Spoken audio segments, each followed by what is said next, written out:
Hi friends, నేను మీ traveller Kiran. ఈరోజు మనం మన ఎంవిపి కాలనీ సెక్టర్ 1లో ఉన్న హోటల్ బ్లాక్ అండ్ వైట్కి వచ్చేసాం.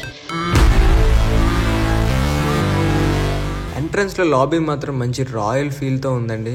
అండ్ రెస్టారెంట్లోకి ఎంటర్ అవ్వగానే అంబియన్స్ అయితే చాలా ప్లెజెంట్గా అండ్ చాలా క్యూట్గా ఉంది. ఫొటోస్ అయితే చాలా బాగా వస్తున్నాయి ఇక్కడ. అండ్ ఈరోజు స్పెషల్ అయితే ఇక్కడ చికెన్ జాంగ్రీ ఏదో రెసిపీ ఉందంట, అదంతా ట్రై చేద్దాం. దాని టేస్ట్ అయితే మాత్రం చాలా బాగుందండి. కొద్దిగా స్వీట్ వచ్చి లైట్ స్పైసీతో మంచి సాసీగా. ఈ స్టార్ట్ అయితే మాత్రం నాకు చాలా బాగా నచ్చిందండి. అండ్ అలా వెయిట్ చేస్తుండగానే బిర్యానీ అయితే వచ్చేసింది.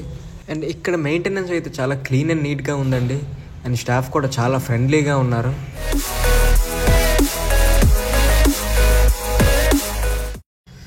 ఆ బిర్యానీ అలా చూస్తుంటే ఆ స్మెల్కి నాకైతే చాలా ఆకలి చేస్తుంది. పదండి తినేద్దాం. అండ్ వైజాగ్లో నేను తిన్న బిర్యానీలు అన్నింటిలో ఇది one of the best biryani అని చెప్పొచ్చు. పీస్ కూడా చాలా టేస్టీగా అండ్ చాలా మెత్తగా ఉంది. అండ్ నేను టేస్ట్ చేసిన స్టార్టర్స్లో అపోలో ఫిష్, లెమన్ చికెన్, ఇంకా వెజ్ బూటాన్ అనే స్టార్టర్స్ మాత్రం నాకు చాలా బాగా నచ్చాయండి. అండ్ బిల్ విషయానికి వస్తే ప్రైజెస్ మాత్రం చాలా రీజనబుల్గా ఉన్నాయి. అండ్ నేను విజిట్ చేసిన రెస్టారెంట్లో ఇది అయితే one of the best restaurant అని చెప్తా.